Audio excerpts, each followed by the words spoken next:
말씀과 함께 걷는다. 마테오복음서 첫 번째. 뼈대 있는 집안 출신 예수님의 족보. 어린 시절 방학 때면 아버지와 함께 할머니를 뵈러 시골에 내려가곤 했다. 할아버지는 이미 타계한 터라 할머니가 외로울 거라 생각했는데 그 마을에 함께 사는 삼촌과 고모와 사촌과 조카들이 많아서 적적할 틈이 없어 보였다. 마을에 박심한 400여 호 모여 살았는데 고향에 내려가면 오랜만에 서울에서 내려온 도시 아이를 구경하러 곳곳에서 친척이 몰려왔다. 아무튼 그 중에서 종손 어르신의 위엄은 실로 대단했다. 그분이 나타나면 모두들 쩔쩔매는 모습이 새삼스러웠기 때문이다. 그러던 어느 날 종손 어르신이 자신의 뿌리라곤 도통 모르게 생긴 도시 아이를 계도할 요량으로 족보를 몸소 들고 왔다. 그 근엄한 모습의 족보라는 게 얼마나 중요한 책인지 짐작할 수 있었다. 그러곤 족보의 인물들을 소개하는데 우리 가문에는 영의정을 비롯한 고관대작이 셀 수 없을 정도로 많았다. 나의 든든한 뿌리의 자부심을 느낄 즈음 놀라운 사실이 밝혀졌다. 6.25 때 참전해 전사한 집안 어른 중 한 분이 육군 대장이었던 것이다. 더욱 놀랐던 것은 아버지가 어느 회사의 사장으로 떡하니 성함이 올라와 있었던 것이다. 그렇다면 여태 아버지가 당신의 정체를 숨기고 있었던 꼴이다. 20살 무렵 곧 진실을 알게 되었다. 6.25 전쟁 당시 우리 군대의 최고 계급은 육군 중장이었고 아버지는 5.16 쿠데타로 실직을 하고 작은 신문사 주필로 있었기에 온 가족이 사흘 건너 수제비와 열무김치만 먹던 처지였다. 그런데 육군 대장이 웬 말이며 쫓겨난 회사의 사장은 무슨 조화인가? 예수님의 족보는 진실일까? 당신은 그저 그러려니 했는데 몇십 년이 지나 더 어른이 되고 나자 족보라는 것에 의뢰 과장이 있는 게 당연하다는 생각이 들었다. 가능한 한 가문을 위대하게 만들기 위해 허풍을 좀 칠 수 있고 서로 허풍이 들어있다 한들 법적 제재도 받지 않으니 육군대장이 못 나올 리 없었다. 뜬금없이 족보 이야기를 꺼낸 까닭은 마테오 복음서가 족보로 시작하기 때문이다. 나의 아버지는 마테오 복음서를 좋아했는데 아무래도 예수님 역시 우리처럼 뿌리 있는 집안 출신이라는 게 마음에 들었던 모양이다. 하지만 엄밀히 따져보면 예수님 족보에도 과장이 없진 않다. 마테오 복음서 1장 1절부터 17절에는 아브라함으로부터 예수님에 이르는 족보가 나온다. 민족의 조상이자 신앙의 조상인 아브라함은 물론 이삭, 야곱, 보아지, 이사이, 다윗, 솔로몬, 히즈키야, 스룹바벨, 엘리야킴, 차독, 엘아자르 등 구약시대를 화려하게 장식한 이들의 이름으로 가득 차 있다. 이들이 모두 예수님의 직계조상이다. 그러니 어찌 예수님이 위대하지 않을 수 있다는 말인가? 사실 이쯤에서 감동을 받아야 하는데 족보에 과장이 들어있다는 사실을 알고 나면 좀 냉정해지기 마련이다. 족보에서 주장하는 화려한 혈통은 예수님과 무관하다. 성경에 나오는 예수님은 성령으로 말미암아 동정녀에게서 탄생하셨기에 화려한 혈통의 아버지 요셉과는 피 한 방울 섞이지 않았다는 점이다. 무엇보다도 결정적인 약점은 같은 예수님의 족보임에도 루카 복음서의 족보와 현격한 차이가 난다는 사실이다. 루카의 족보는 모친 마리아의 것이기에 다르다고 주장하는 사람도 있는데 두 복음서에 공통으로 나오는 다윗, 이사이, 야곱, 이삭, 아브라함을 염두에 두면 씨알도 먹히지 않는 상상이다. 예수님 족보에는 이스라엘 역사에 나오는 기라성 같은 인물을 총망라한 점이 우선 눈에 띈다. 그 중에서도 특히 중요한 인물은 다윗이다. 그 당시 다윗은 이스라엘을 강대국으로 만든 바 있는 메시아로 존경을 받았다.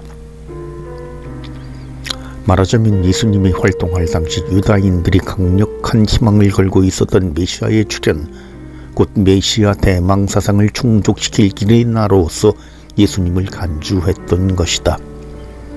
거기서 한 걸음 더 나아가 족보에서는 민족의 조상으로 추앙받은 아브라함의 버금가는 위인으로 예수님을 부각시키려는 의도도 발견된다.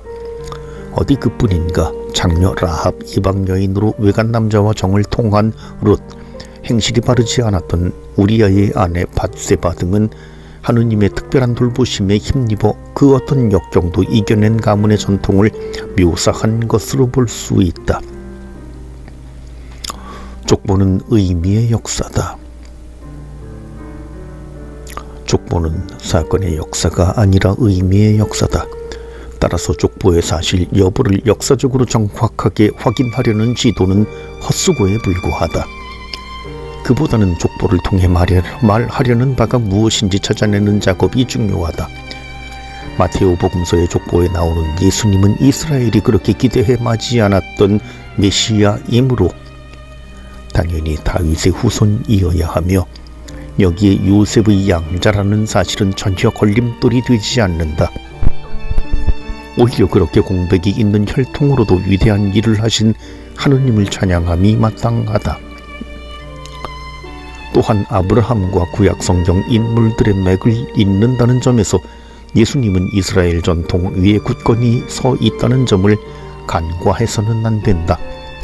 마테오보다 앞세대의 바오로 같은 일부 반율법주의자들은 율법을 하찮게 여겨 율법을 통해서는 구원을 받을 수 없다고 단언했다.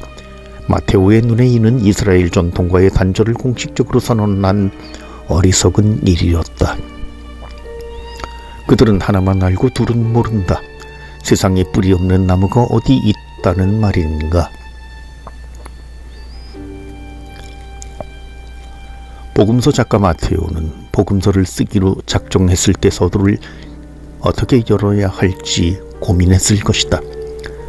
지필자료로 사용한 마르코 복음서는 예수님의 탄생사화라든가 부활 후 자세한 행적 등의 역사는 거두절미하고, 제자 요한에게 세례를 받은 때부터 하느님의 아들로서 예수님의 참 역사가 시작된다고 보았다. 이는 어딘가 한참 부족한 시각이다.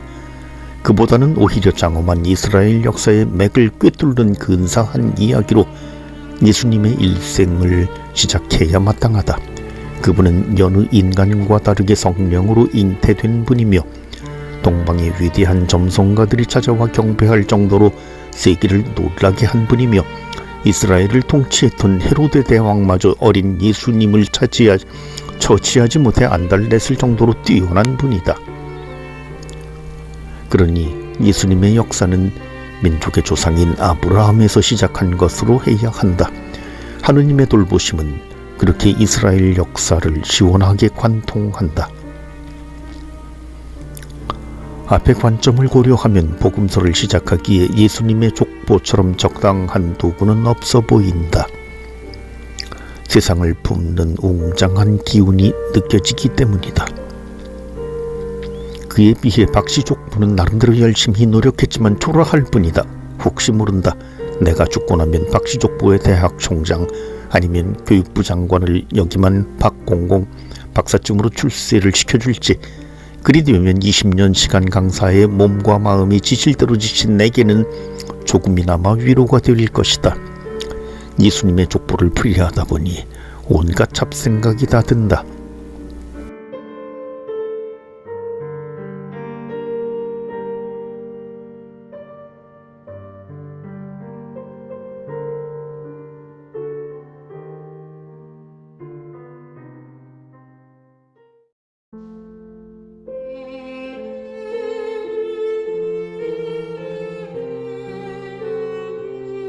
말씀과 함께 걷는다. 마테오 복음서 2번째. 예언자의 말씀이 이루어졌습니다. 성취 인용문. 지난 호에서 다룬 마테오 복음의 대표적인 특징은 예수님을 이스라엘 전통의 연장선상에 있는 분으로 설정한 데 있다. 물론 다른 복음서에도 그런 경향이 없지는 않다. 그러나 복음서 작가 마테오가 이 박태식 신부 주제를 집요하게 발전시켜 나간 것을 보면 이에 대해 든든한 확신을 가졌던 게 아닌가 싶다. 이제 그 확신을 추적해보자. 누구나 마테오에게 다음과 같이 묻는다면 무엇라 답할까? 도대체 예수가 이스라엘 전통을 온전히 대변하는 분이라는 근거가 어디 있습니까? 바오로의 말에 따르면 이스라엘 전통의 집산물인 율법이 예수님을 믿는데 오히려 방해가 된다는데요. 이스라엘 율법의 수호자인 종교 지도자들이 예수님을 십자가에 못 박지 않았던가요? 그러면 마테오는 이렇게 답할 것입니다. 아닙니다. 예수님은 율법을 폐지하러 온 것이 아니라 완성하러 오셨습니다. 제발 딴소리 마세요. 바오로는 하나만 알고 둘은 모르는 사람입니다.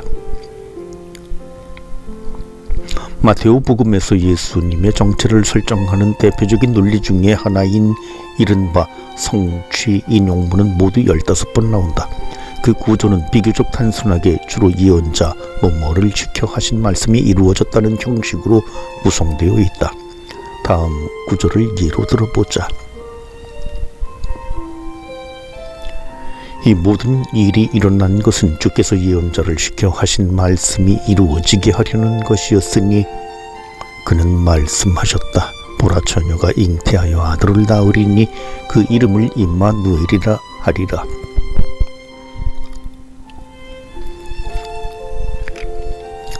이 구절에는 동정녀 탄생의 사실 여부를 떠나 저자의 뚜렷한 편집 의도가 있다. 세상을 구할 위대한 영웅이 태어나는데 어찌 평범한 사람들과 같은 과정을 밟을 수 있겠느냐는 것이다. 마테오는 이 사실을 누구보다 굳게 믿었고 구약 성경에서 그에 적합한 구조를 찾기 원했을 것이다.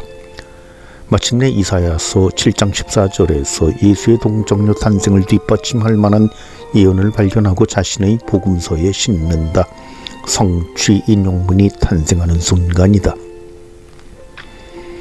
마테오는 율법학자, 유다교 율법 교사가 되기 위해 배워야 할 필수 과목은 세 가지다. 첫째, 구약 성경, 정확히는 율법과 예언서. 둘째, 그 해석인 조상의 전통. 셋째, 수사학이다. 성취 인용문이 15번이나 나온다는 것은 마테오가 율법학자 교육을 받았다는 사실을 간접적으로 알려준다. 변변한 책도 없이 기억력에 의존해 구약 성경을 꿰고 있어야 했던 당시 상황에서 어느 구석에 숨어있는 구절을 기억해내어 적절한 상황에 적용하고 그것을 문학 양식으로 승화시키는 데에는 상당한 실력이 필요하기 때문이다. 그러므로 하늘나라의 제자가 된 모든 율법학자는 자기 곳간에서 새 것도 꺼내고 옛 것도 꺼내는 집주인과 같다는 구절은 예수님의 말씀을 통해 마테오 자신을 넌저시 암시하는 것으로 그가 율법학자 출신의 유다계 그리스도인이었을 가능성이 농후하다는 뜻이다. 마테오 복음에 나오는 예수님의 언행은 출애굽의 위대한 영웅인 모세의 재현처럼 보인다. 예수님 탄생 즈음에 아기들의 대학살이 있었고 어린 예수님은 헤로데의 박해를 피해 이집트로 피신 갔다가 유다 땅으로 귀환한다. 그리고 예수님은 자신의 초월적인 모습을 드러낼 때면 종종 산에 오르시는데 이 역시 출애굽 시절 모세가 시나이산에 올라 하느님의 계시를 받은 사건을 연상시킨다. 그처럼 구약 성경에서 산이란 계시의 장소였다. 또 마테오는 예수님의 말씀을 주제별로 모아 총 5개의 설교 집성문으로 만드는데 곧 산상설교, 파견설교, 비유설교, 교회설교, 심판설교이다. 이 역시 구약 성경의 오경을 본뜬 것이다. 이 정도면 마테오 복음은 철저히 구약 성경에 근거해 쓰였다고 할 수 있다. 그 중에서도 예수님의 족보와 성취 인용문은 마테오가 가장 정성을 들여 만든 편집 작업이라 해도 무방하다. 다시 마테오 복음 1장 22, 23절로 돌아가 보자. 동정녀 잉태 예언과 예수님의 탄생. 구약성경 이사야서는 동정녀 잉태로 세상에 오실 예언자를 예견했고 마침 요셉과 동침하지 않은 채 마리아에게서 예수님이 태어났으니 앞뒤가 착착 들어맞는 설정이다. 이사야의 예언이 예수님을 통해 확실하게 성취된 셈이다. 하느님 엘께서 우리와 아누 함께임이라는 복합 이름 곧 임마누엘은 큰 문제가 되지 않는다. 하느님과 일생을 함께 하신 하는 분으로서 예수님의 정체성이 잘 드러나기 때문이다. 그러나 처녀라는 번역에 대해서 한 가지 이상한 점이 눈에 띈다. 한글 성경에서 처녀 또는 동정녀라 번역된 히브리어 알마는 원래 젊은 여인이라는 뜻이다. 그러니까 알마 자체는 이미 결혼을 했거나 정년기에 이른 젊은 여인으로 잉태한 적이 없는 여인을 가리키는 동정녀와 직결되진 않는다.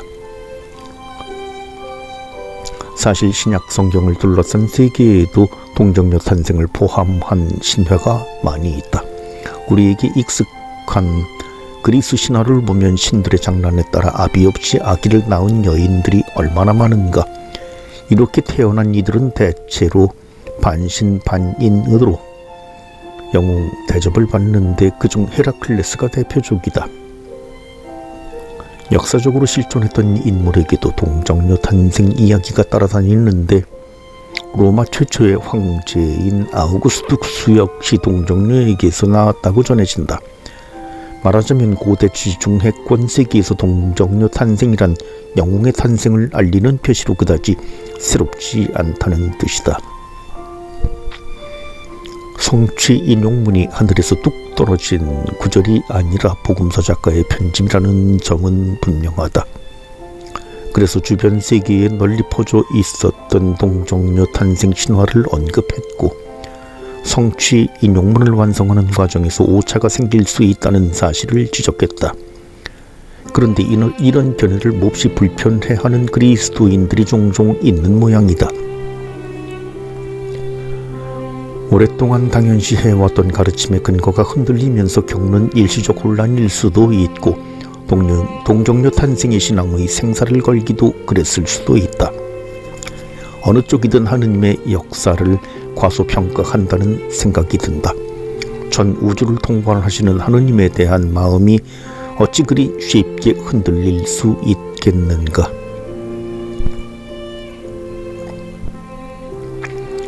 어느 날인가 바리사이들이 예수님께 몰려와 아내를 버릴 때 이혼장을 써주는 게 옳은지 물어보았다.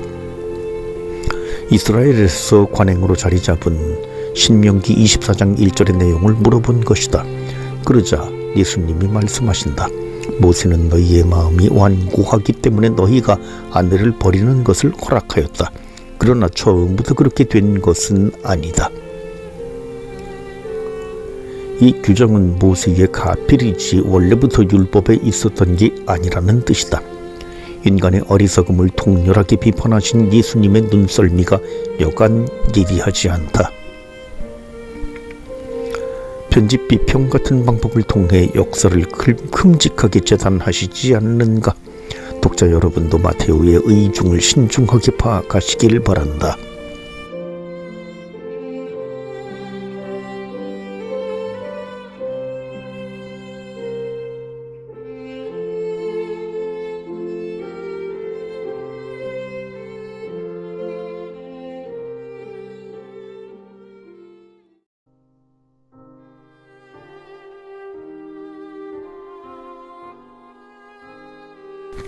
말씀과 함께 걷는다. 마테오 복음서 3번째.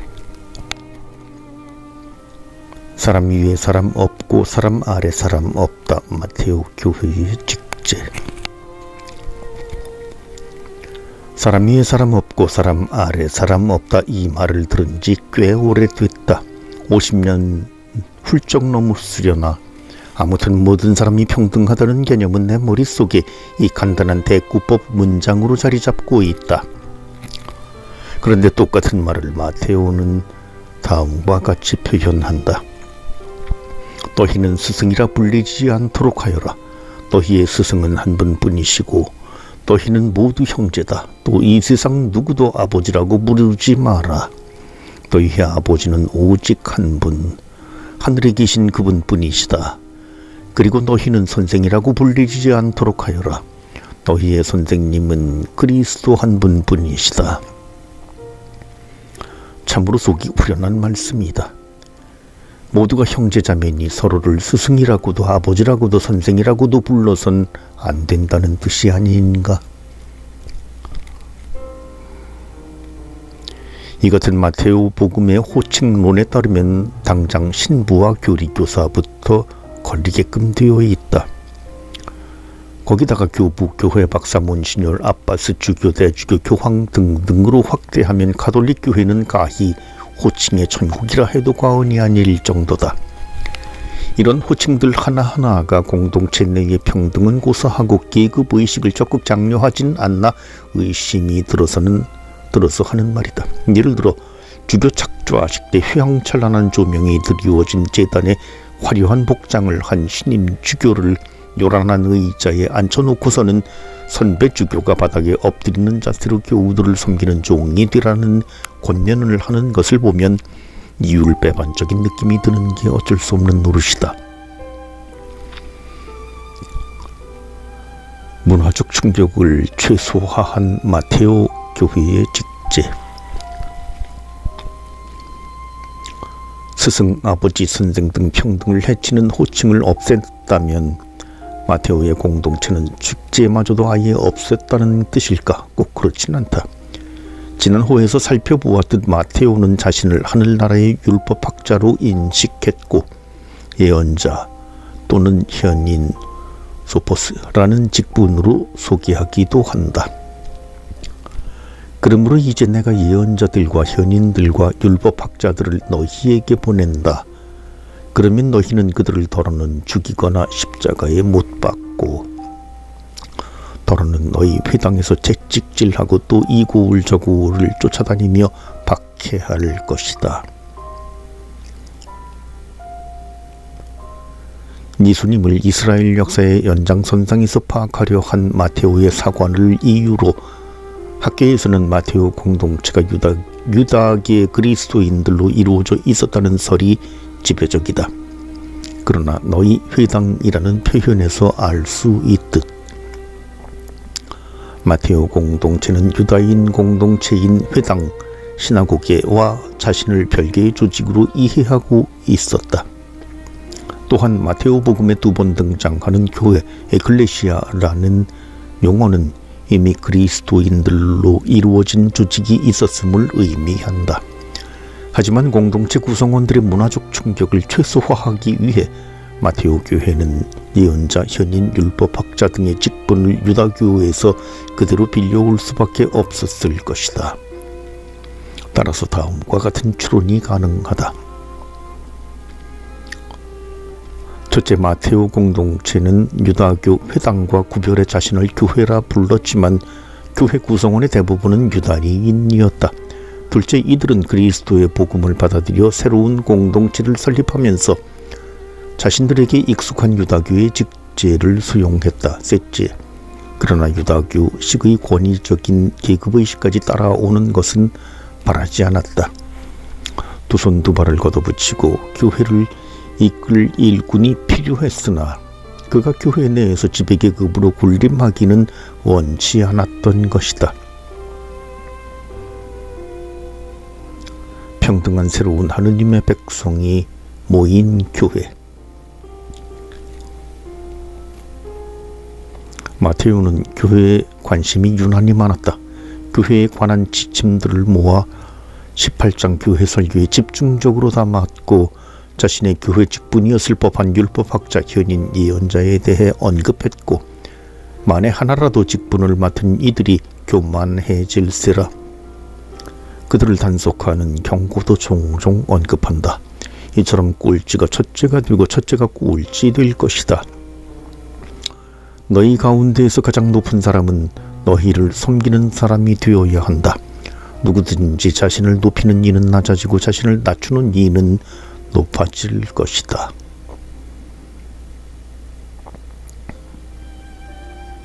마테오 복음에서 제시하는 교회란 옛 이스라엘을 대체하는 새 이스라엘이다. 유다인이라는 민족적인 기준이 아니라 예수님에 대한 믿음이라는 신앙적인 기준으로 새로운 하느님의 백성이 구성된다는 뜻이다. 기존의 제도권 유다교 입장에서 보면 가히 혁명적인 사고방식이라 하겠다. 물론 교회도 사람들이 모인 집단이니 일정한 직제와 그에 맞는 직분이 필요했을 것이다. 그러나 새로운 하느님의 백성에게 직분이란 동료의 신앙생활에 도움을 주고 믿음을 북돋우는 데 필요할 뿐이다. 곧 직제의 참뜻은 그 기능에 있지 권위에 있지 않다는 말이다. 그런 의미에서 마테오는 교회 내에 누구라도 스승, 아버지, 선생으로 불려서는 안 된다는 점을 명확히 했다. 누구도 억눌리지 않는 평등한 하느님의 백성, 그것이 바로 마테오 복음에서 발견되는 예수님의 의도였다. 313년 밀라노 칙령으로 그리스도 신앙의 자유가 허락되었고 그때부터 교회는 급속도로 제도화의 길을 걸었다. 거대 조직이 생겼고 조직을 꾸려나가기 위해 수많은 아버지와 스승과 교회 지도자가 등장하면서 직분의 권위에 의존할 수밖에 없었다. 예수님의 가르침과 어쩔 수 없이 멀어지게 된 것이다. 그러나 역사에 예수님은 온갖 불의와 억압에서 우리를 구해냈으며 우리 스스로 아름다운 공동체를 만들어 갖기를 원했다. 구별은 있으나 차별은 없는 곳, 하는 일은 각각 달라도 계급은 존재하지 않는 사회, 의인과 죄인의 기준을 만들어 구원의 우선순위를 정해놓지 않은 곳, 역사의 예수님이 의도한 평등은 1세기 교회의 꿈이었다. 이는 교회와 그리스도인이 절대 잊어서는 안 될 가르침이다. 마테오 복음에서는 교회를 두고 세상의 소금이며 빛이자 산 위에 자리 잡은 고울이라고 한다. 세상에서 결코 실현되지 못할 이상적인 대안사회로서 교회의 역할을 강조한 것이다. 교회의 원뜻을 이렇게 정의할 때 오늘날 교회 모습에 부끄러움을 느끼는 그리스도인이 있다면 필자의 판단으로는 지극히 정상이다.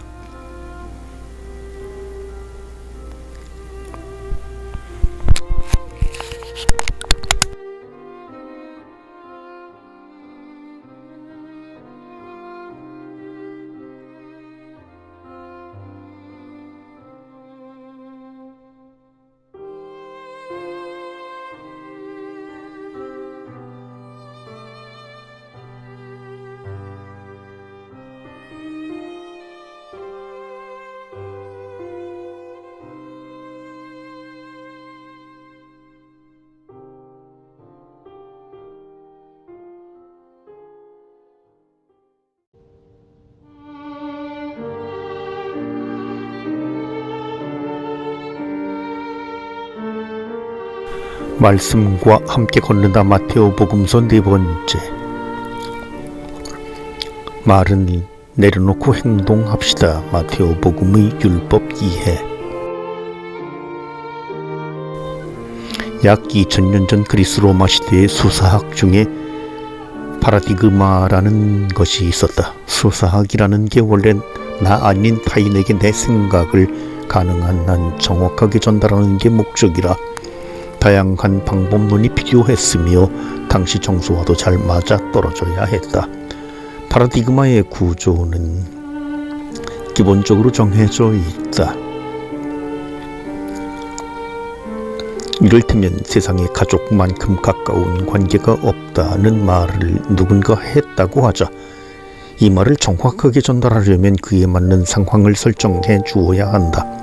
일례로 아버지가 가난 말기에 놓여 분초를 다툴 때 군 복무 중인 아들이 기꺼이 자기 간 3분의 1을 병든 아버지에게 내준다. 물론 요즘은 의학이 발달해 이식수술 성공률이 99%라고 하니 안심은 되지만 그래도 앞길이 구말리 같은 젊은이의 멀쩡한 간을 잘라내야 한다는 사실은 아무리 가족이라 하더라도 큰 부담으로 작용한다. 그러나 효자가 많기로 유명한 우리나라에선 종종 이런 효행을 보도하는 기사가 실리곤 하는데 역시 세상에서 가족만큼 가까운 관계가 없다가 맞는 말이다. 이처럼 말에 상황이 더해져 하나의 논리가 성립되면 이를 두고 파라디그마라고 부른다. 여기에서 핵심이 되는 지점은 말이 아니라 상황이다. 아무리 가족 관계가 중요하더라도 그에 적절한 상황이 제시되지 않으면 말의 효력이 살아나지 않기 때문이다. 다르게 표현하면 아무리 입을 나불거려도 행동이 뒷받침해주지 못하면 모두 부질없는 것이다. 말씀의 메시아, 행동의 메시아.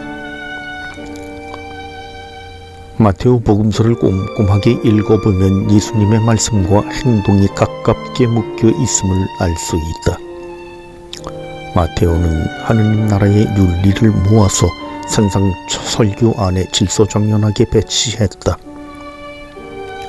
아마 복음서 작가 마테오가 정리정돈을 좋아하는 남다른 취향을 갖고 있어서 그랬을 것이다. 아니면 나이가 지긋해지다 보니 말씀을 산발적으로 늘어놓는 게 영 눈에 거슬렸을 수도 있다. 마테오는 자신의 정리 습관을 다시 한번 발휘해 산상설교에 바로 이어 예수님의 10가지 기적 이야기를 묶어놓은 편집 작업을 했다.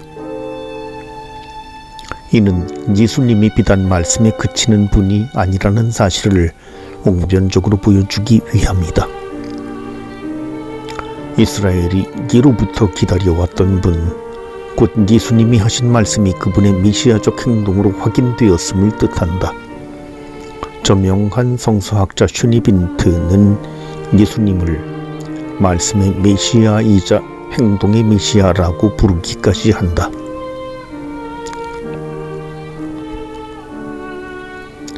다음으로 주목할 점은 예수님이 세례자 요한에게 가셨을 때 다른 복음서들에서는 발견되지 않는 상황이 펼쳐진 점이다. 그러나 요한은 제가 선생님께 세례를 받아야 할 터인데 선생님께서 저에게 오시다니요 하면서 그분을 말렸다. 예수님께서는 지금 이대로 하십시오. 우리는 이렇게 해서 마땅히 모든 의로움을 이루어야 합니다 하고 대답하셨다. 그제야 요한이 예수님의 뜻을 받아들였다. 세례자 요한은 요르단강 강 저거 멀리서부터 세례를 받으러 오는 예수님을 단박에 알아봤다. 그리고 자신과 상대도 안 되는 높은 분이라는 사실을 깨닫고 자기가 오히려 예수님에게 세례를 받아야 한다며 납작 엎드렸다. 그러나 예수님은 요한을 설득하여 세례를 베풀게 하심으로써 자신의 의로움을 행동으로 완성하셨다. 사실 마테오 복음서가 쓰인 기원 후 8,90년경 그리스도교에서 예수님은 하느님의 아들이자 인자로서 그 입지가 누구도 활발할 수 없을 정도로 확실했다. 따라서 이미 지나간 추억의 인물인 세례자 요한에게 예수님이 세례를 받았다는 역사적인 사실이 몹시 꺼림칙했을 터다. 하지만 예수님은 하느님의 아들이라는 자신의 최고 신분에도 불구하고 기꺼이 세례를 받으셨다. 아니, 세례자 요한이 세례를 주도록 허락하셨다고 말하는 게 정확할 것이다. 극도의 겸손을 통해 예수님이 결코 말씀에 그치지 않고 행동으로 옮기는 분이라는 사실이 잘 드러난다. 마테오는 예수님의 율법 해석을 모아서 이른바 대립명제라는 문단을 구성했다. 그리고 대립명제의 서론으로 5장 17절부터 20절을 배치했는데 그중 20절을 옮겨보면 너희의 의로움이 율법학자들과 바리사이들의 의로움을 능가하지 않으면 결코 하늘나라에 들어가지 못할 것이다 로 나와 있다. 이는 시사해 주는 바가 무척 크다. 율법의 기본 논리는 행동해야 한다는 것이다. 수많은 율법 규정이 비록 인간을 무기력하게 만들고 절망감을 안겨주지만 율법은 어디까지나 하느님의 말씀이고 그 말씀을 행동으로 옮길 때 비로소 빛이 나기 마련이다. 대립명제의 서문에 의로움이라는 낱말을 사용해 예수님 사상의 일관성을 찾으려 한 작업은 복음서 작가 마테오의 큰 업적으로 꼽아야 할 것이다. 마테오는 율법의 가치를 손에 놓으려 하지 않았다. 손에서 놓으려고 하지 않았다. 아무리 예수님의 율법 질서를 수호하는 바리사이와 율법학자들에 의해 죽임을 당했다 하더라도 율법 자체가 그런 것은 아니다. 그런 까닭에 마테오 복음에는 무려 7번이나 걸쳐 이 위선자들을 저주하는 예수님의 말씀이 들어있다. 율법의 핵심은 행동. 우리는 흔히 언행일치를 강조한다. 이 사자성어의 기원은 쉽게 추측할 수 있는데 말 다르고 행동 다른 사람들이 워낙 많으니 주의하라는 뜻에서 시작되었을 것이다. 마테오 공동체도 예외는 아니었을 테고 예수님의 말씀과 행동은 공동체의 중요한 좌표가 되었다. 공동체 구성원 모두는 주님이신 예수님 자신에게서 나온 자들이기에 공동체가 지녀야 할 자세의 모범도 예수님으로 삼아야 한다. 예수님은 율법을 폐지하러 오신 게 아니라 완성하러 오셨다. 그분의 말씀과 행동을 통해 율법의 정신이 환히 밝혀진 셈이다. 율법의 핵심은 행동에 있다. 바로 그리스도인이라면 무엇인가를 해야 한다. 말로는 부족하다. 7번씩 70번이라도 용서하는 것이 마땅하다. 율법의 시대는 끝났다고 주장한 바오르는 시대착오적인 발상을 한 것이다. 수사학 용어인 그리스어 파라디그마에서 오늘날에 우리가 즐겨 사용하는 패러다임이 유래했다. 그러니까 패러다임을 바꾸어야 한다고 누군가가 강조할 때에는 말이 아니라 실제 상황, 다시 말해서 시스템을 뜯어 고쳐야 한다는 말이다. 아무리 장애인이 차별받지 않는 나라로 만들겠다고 몇백 번 강조를 한들 모든 건물 입구에 휠체어가 오르내릴 수 있는 경사로 설치를 법으로 제정하지 않으면 소용없다. 법을 만들 때는 당연히 경사각도와 길이와 너비를 꼼꼼하게 규정해 놓아야 실제 상황이 바뀌게 될 것이다. 우리는 언제쯤 장애인이 숨 좀 쉬는 나라가 될까? 과연 우리는 언제쯤 예수님이 알려준 지혜를 깨달을 수 있을까?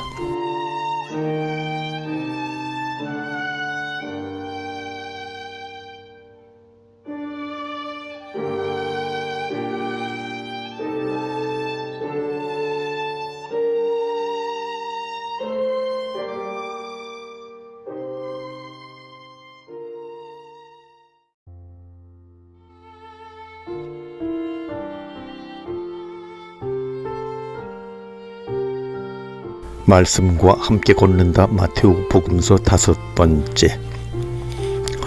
행동이 우리를 자유롭게 할 것입니다. 그리스도인의 존재.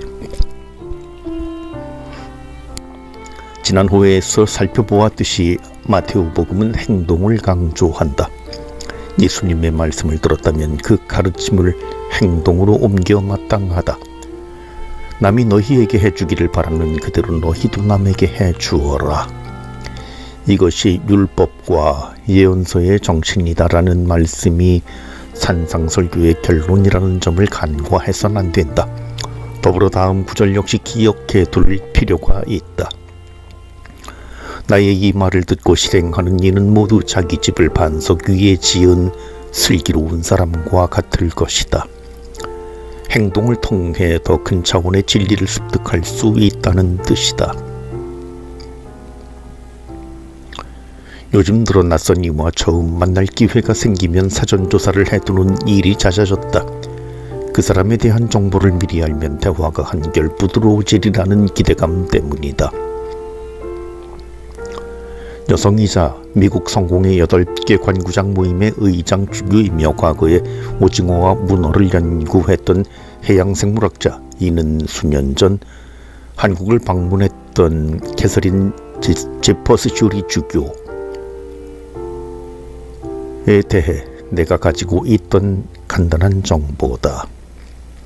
통역을 맡은 인연으로 슈리 주교를 개인적으로 만났을 때 처음엔 다소 어색해 어떤 말을 꺼내야 할지 몰랐다. 내가 가진 그에 대한 정보들이 선입견을 만들어 놓았기 때문이다. 하지만 잠시 후에 묘한 해방감이 찾아왔다. 이야기를 나누어 보니 슈리 주교는 해양생물학자의 모습도 아니었고 남성 여성이라는 성 구별에 조연했던 고집스러운 자기 주장을 갖고 있지도 않았다. 그보다는 세계 성공회의 역사와 전통을 폭넓게 보는 대범함이 더 인상적이었다. 그는 의장 주교로서 자신의 역할에 전념했던 것이다. 미국 성공회 전체를 대표하는 주교답다는 생각이 들었다. 그제야 나는 비로소 얄팍한 선입견에서 해방될 수 있었다. 행동을 통해 자신을 증명해 보이신 예수님. 예수님은 자신의 말을 스스로 실천하셨다. 그렇다고 예수님의 행동이 단지 당신 말씀의 효력을 가져오기 위한 기능적 역할에 머무른다고 하면 이는 분명 지나친 과속평가가 될 것이다. 예수님은 이른바 구원선포에서 다음과 같은 말씀을 남기셨다. 고생하며 무거운 짐을 진 너희는 모두 나에게 오너라. 내가 너희에게 안식을 주겠다. 나는 마음이 온유하고 겸손하니 내 멍에를 메고 나에게 배우라. 그러면 너희가 안식을 얻을 것이다. 정녕 내 멍에는 편하고 내 짐은 가볍다. 이 대목은 마테오가 교회 공동체를 통해 전승으로 물려받은 것임이 틀림없다. 왜냐하면 마테오 복음서 전체를 통틀어 단 한 번만 나오는 낱말이 6개나 등장하기 때문이다. 게다가 쉼, 안식, 아나파우시스라는 주제가 좋은 길이 어디냐고 물어 그 길을 걷고 너희 영혼이 쉴 곳을 찾아라는 구절과 직접 연결되어 있다는 점도 이 대목이 마테오 이전에 형성된 전승임을 알려주는 증거다. 즉 예수님 자신에게 이 말씀이 소급될 수 있다. 이런 정황을 고려할 때 마테오가 예수님의 말씀을 의식적으로 이곳에 배치한 셈이 된다. 그렇다면 왜 이곳에 이 대목을 필요했을까? 이 말씀을 둘러싼 상황은 바리사이가 강조하는 율법 규정에 무게가 짓눌려 숨도 제대로 못 쉬는 변두리 사람들의 고통이었다.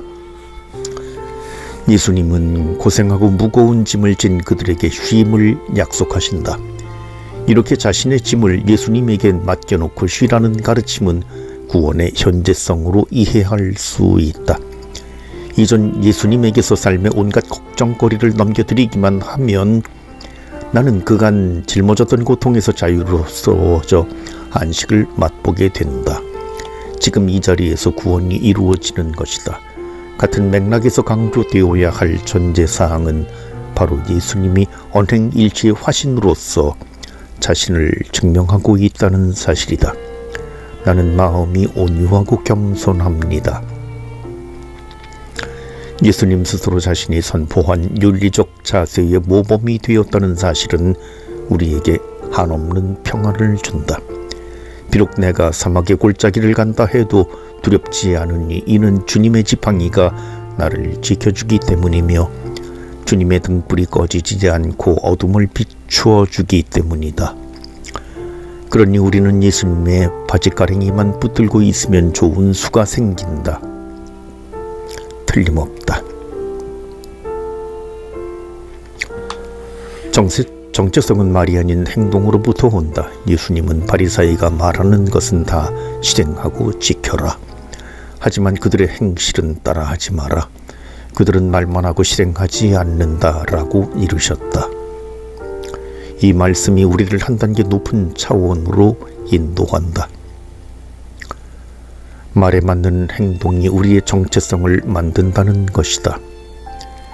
이해를 돕기 위해 말을 바꾸어 보자. 학생증만 있다고 학생인가? 공부를 열심히 해야 학생이지. 목에 로만 칼라만 두르면 다 사제인가? 사목을 제대로 해야 사제이지. 마찬가지로 행동하지 않는 바리사이는 이스라엘의 지도자라는 그들의 정체성을 더는 지킬 수 없다. 바오로도 비슷한 상황에 부닥쳤다. 고린토의 그리스도인들은 자신들에게 교회를 세워준 바오로를 거부하고 예루살렘에서 추천장을 받아 온 겉만 번지르르한 사도들에게 마음을 뺏기고 말았다. 바오로는 그런 고린토 교회에 일침을 가한다. 내가 다른 이들에게는 사도가 아니라 할지라도 여러분에게는 분명히 사도입니다. 여러분이야말로 주님 안에서 이루어지는 내 사도직의 증표입니다. 진정한 사도는 실무에서 판가름이 난다. 고린토 교회의 실제 개척자인 바오로는 권위형 사도가 아니라 실무형 사도이다. 주체 이론의 대가로 명성을 날리고 있는 주디스 버틀러는 정체성을 수행과 연결한 바 있다. 그녀는 사람이란 되는 것이 아니라 행하는 것이라고 했는데, 이는 어느 자리에서 어떤 일을 하는가에 따라 그 사람의 정체성이 결정된다는 뜻이다. 앞에 언급한 슈리 주교가 그 좋은 예다. 히틀러 암살 계획에 가담했던 독일의 신학자 본 회퍼는 다음과 같이 말한 바 있다. 가능성 속에 떠있지 말고 현실적인 것을 과감하게 붙잡아라. 사상으로의 도피가 아니라 행동에서만 자유가 있다. 초조한 조바심에서 벗어나 역사의 폭풍 안으로 들어가라. 오직 하느님의 계명과 너의 신앙에만 의지해서 예수님의 가르침을 행동으로 옮길 때 비로소 우리는 하느님의 자녀가 되어 진정한 자유를 누릴 수 있다. 그리스도인이라면 행동으로 자신의 존재를 증명해야 하는 법이다. 이쯤에서 데카르트의 유명한 명제인 나는 생각한다 그러므로 나는 존재한다를 우리 구미에 맞게 슬쩍 바꾸어보자. 나는 행동한다 그러므로 나는 존재한다.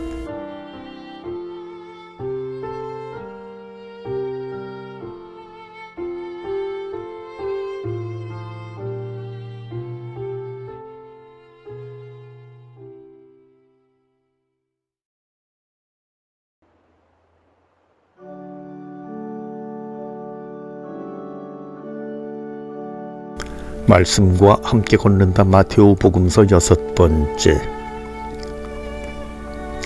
하느님과 상대하시오. 엄격한 윤리 기준. 몇 년 전 버스 정류장에서 있었던 일이다. 한 환경미화원이 정류장에 설치된 쓰레기통을 비우다가 그 내용물을 모두 땅에 쏟고 말았다. 순간 한숨을 쉬며 난감하던 그는 다시 쓰러진 쓰레기들을 주워 담기 시작했다. 승객 대부분이 흩어진 쓰레기들을 피해가며 버스를 타는데 갑자기 어느 중년남이 나서서 쓰레기를 같이 줍기 시작했다. 담배꽁초 가래침 묻은 휴지 등 보기에도 더러운 것들을 맨손으로 부지런히 집어 옮기니 금세 정류장이 깨끗해졌고 환경미화원은 고개를 숙여 감사를 표했다. 버스가 도착하자 그는 표효히 사라졌다. 마테오 복음에서 예수님은 그리스도인다운 행동을 요구하셨다. 행동이 그리스도인의 존재를 결정하기 때문이다. 그렇다면 도대체 어떻게 행동해야 예수님의 요구에 부응할 수 있을까? 산상설교에 그 답이 있다. 어떤 말씀이든 주제별로 정리하는 작업을 즐겼던 마테오 복음사가는 산상설교에서 예수님이 알려주신 윤리 목록을 일목요연하게 정리하였다. 그래서 산상설교의 전체 주제를 하느님 나라의 윤리라 부른다. 산상설교에는 실로 많은 가르침이 나온다. 행복선언으로부터 교회의 역할, 대립명제, 자선, 단식, 기도, 주님의 기도, 재물, 그리고 황금률에 이르기까지 모두 금쪽 같은 내용이다. 그 중에서 하느님 나라의 윤리가 갖는 성격을 잘 밝혀 놓은 곳은 대립명제이다. 어떤 중년남이 있었다. 그는 퇴근 후에 집에 돌아오면 씻고 식사를 한 후 곧바로 소파로 간다. 소파에 누워 리모컨을 이리저리 작동하다 먼저 뉴스를 선택한다. 뉴스가 끝나면 다시 채널을 돌리다 자칭 정치평론가들의 험담이 오가는 종편에 잠시 머무른다. 그것도 지루해지면 쇼 프로그램으로 이동해서 소녀시대가 춤추며 노래하는 장면을 열심히 들여다본다. 무려 다리가 16개나 등장해 현란하게 움직여 대니 눈을 뗄 도리가 없다. 매일 그런 식으로 살아가던 그는 어느 날 자신이 이상하게 변해 있음을 발견한다. 젊은 여성이 지나가면 어디서든 상관없이 자연스럽게 그 여성의 다리에 눈이 가는 것이다. 간음해서는 안 된다고 이르신 말씀을 너희는 들었다. 그러나 나는 너희에게 말한다. 음욕을 품고 여자를 바라보는 자는 누구나 이미 마음으로 그 여자와 간음한 것이다. 내 오른 눈이 너를 죄짓게 하거든 그것을 빼어 던져버려라. 온몸이 지옥에 던져지는 것보다 지체 하나를 잃는 것이 낫다. 또 내 오른손이 너를 죄짓게 하거든 그것을 잘라 던져버려라. 온몸이 지옥에 던져지는 것보다 지체 하나를 잃는 것이 낫다. 사람의 눈은 속일 수 있어도 하느님의 눈은 속일 수 없다.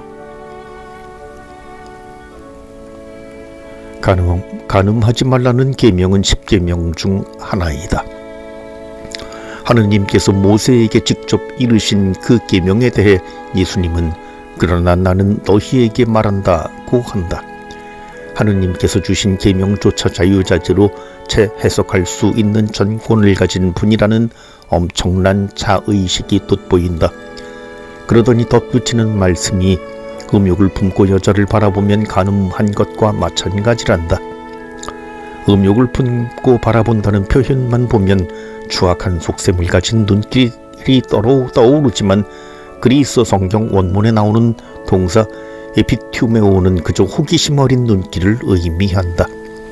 어느 여성에게 몸매가 좋으시네 혹은 요즘식으로 말해 착한 몸매네 라는 눈길을 던지는 정도다. 예수님 말씀을 처음 들은 이들은 필시 이해가 불가능했을 터다. 가벼운 눈길 한 번이 범죄에 해당하는 간음으로 간주된다면 난감한 노릇 아닌가. 사람들이 당황한 눈빛을 의식해서인지 예수님은 이해를 돕기 위해 예를 든다. 오른 눈이 죄를 지으면 차라리 그 눈을 빼어 던지라고 한다. 이해를 돕는 게 아니라 이해를 더욱 어렵게 만드는 예다. 소녀시대를 보고 참으로 체격 좋거니 남다른 처자들이구먼 이라는 생각만 해도 누나를 빼라는 뜻 아닌가. 이를 고지고대로 따른다면 가톨릭 남성 교우 중 과연 몇 분이나 성한 눈을 갖고 있을지 걱정된다. 여성 근처라도 가면 죄 지을까봐 어머니마저 멀리 했다는 전설 같은 이야기에 나오는 신부님이라면 모를까. 상황이 이 정도라면 예수님의 윤리를 가히 극단적이라 불러야 옳을 것이다. 그렇다고 우리의 사정을 속속들이야 하시는 분이 인간의 나약함을 무시하셨을 리는 없다. 이런 때는 별 수 없이 말씀의 행간을 읽어내야 한다. 두 번째 중년남은 아마 이런 생각을 할 것이다. 내가 비록 TV에 빠져 이 지경에 이르렀지만 언젠가는 나쁜 습관에서 벗어나고야 말겠다.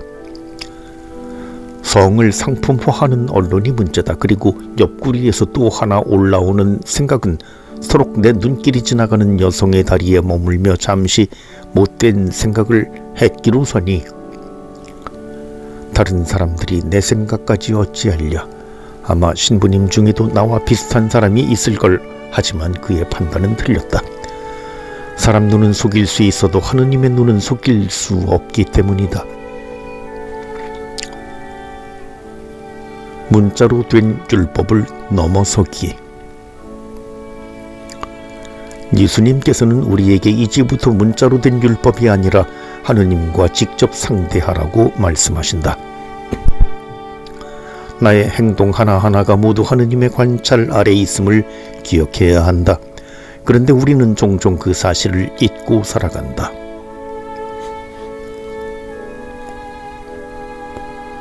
하느님 나라의 윤리는 엄격하기 짝이 없다.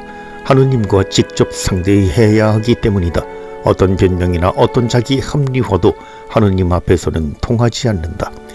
예수님께서 우리에게 요구하시는 행동은 계명 이전의 것이다. 간음을 하려는 먼저 음욕이 담겨야 하고, 음욕이 눈에 담기려면 추악한 흑심이 발동해야 하고, 흑심이 발동하려면 마음에서 잠시 하느님을 제쳐두어야 한다.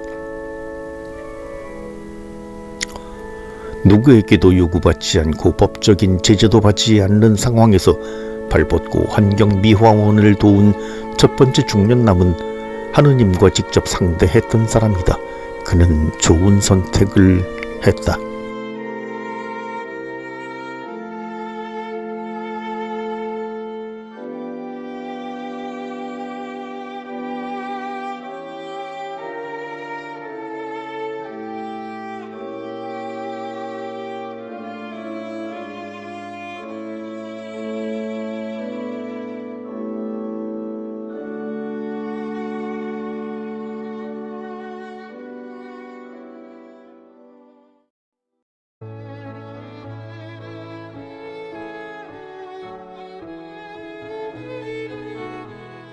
말씀과 함께 걷는다. 마테오 복음서 7번째. 의로움의 길을 걸으시오. 의로움을 내 것으로. 어느 판사가 한 사건의 판결을 맡았다고 해보자 재벌 2세가 재판정에 섰는데 아들을 좋은 학군에 보내려 위장 전입을 했고 주식을 불법으로 증여했으며 군대에 안 보내려고 부정한 일을 저질렀다. 법 앞에서 모든 인간은 평등하니 재벌 2세도 벌을 받아 마땅했다. 그런데 상황이 묘해졌다. 판사 자신도 위장 전입을 한 경력이 있고 조상이 물려준 땅을 아들 이름으로 슬쩍 바꾸었으며 군대를 면제받기 위해 병을 만든 적이 있었던 것이다. 당연히 그 판사는 사건을 객관적으로 다루기 어려울 것이다. 이제 다른 가능성을 상정해보자. 여기 모든 죄에서 완벽하게 자유로운 재판관이 있다. 그는 세상을 바르게 이끌기 위해 불철주야 노심초사하고 없는 사람 편에 서서 과부와 고아를 귀하게 여기며 아들을 위해 부정을 저지르기는커녕 오히려 아들을 희생시켜 온 누리의 정의가 강물처럼 흐르게 한다. 글자 그대로 의로운 재판관인 것이다. 구약 성경에서부터 의로움 체데크는 오직 하느님에게만 있는 속성으로 여겨졌다. 그래서 인간에게 의인이라는 표현을 적용할 때도 일반적으로 하느님 앞에서 의로운 사람이라는 의미를 가진다. 세부적으로 우선 법적 차원에서 죄가 없는 사람을 뜻하는데 율법에 보면 거짓 고소를 멀리해야 한다. 죄 없는 이와 의로운 이를 죽여서는 안 된다고 한다. 다음으로 의인은 언제나 의를 행하고 흠 없는 사람을 뜻한다. 아브라함은 소돔이 파멸을 앞두고 하느님께 진정 의인을 죄인과 함께 쓸어버리겠습니까? 라며 자비를 구한다. 구약 성경에 나오는 이 모든 경우는 하느님을 완벽하게 의로운 재판관으로 인식했기에 가능한 일이다. 사사로운 정에 휘둘리는 인간과 완전히 구별되는 분이 하느님이시다. 마테오 복음에도 의로움, 히브리어로 체테크의 헬라어 번역 디카이 오시네라는 명사가 모두 7번 나온다. 이들 중 5번이 하느님 나라의 윤리를 다루는 산상설교에 나온다는 사실을 시사하는 바가 매우 크다. 그중 눈에 띄는 구절을 하나 선택해보자. 너희의 의로움이 율법학자들과 바리사이들의 의로움을 능가하지 않으면 결코 하늘나라에 들어가지 못할 것이다.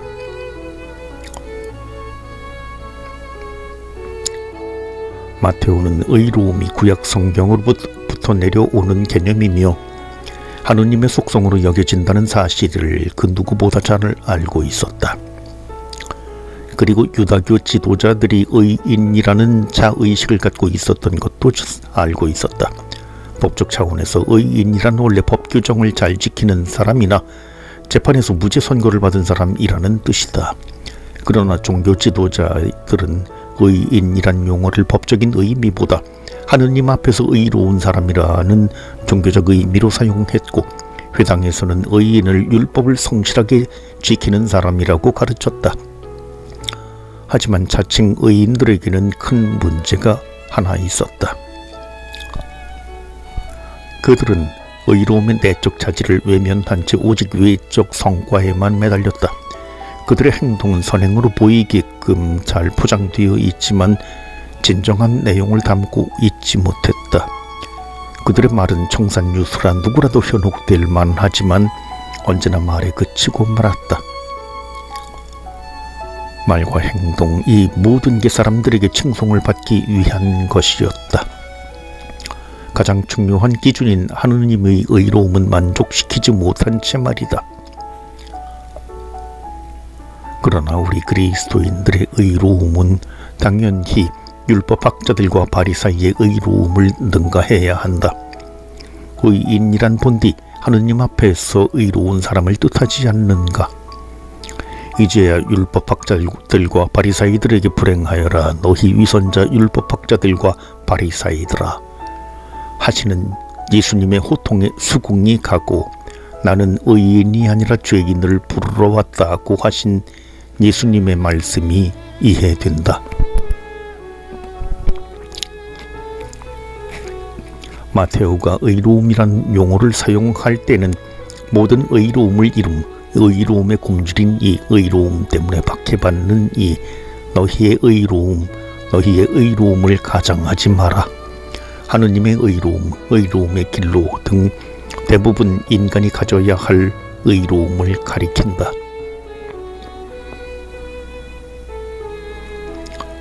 우리의 의로움이 하느님의 의로움을 기준으로 하는 것은 분명하나 그 의로움을 구현해야 할 과제가 우리에게 주어져 있다는 뜻이다.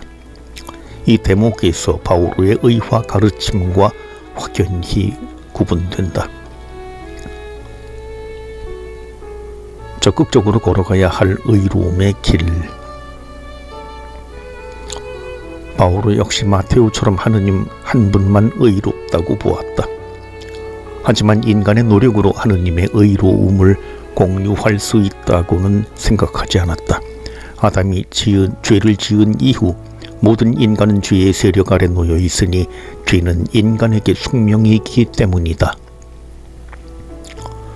따라서 인간이 죄에서 벗어나 하느님의 세력으로 옮아가려면 무엇인가 획기적인 사건이 필요하다고 생각하였다.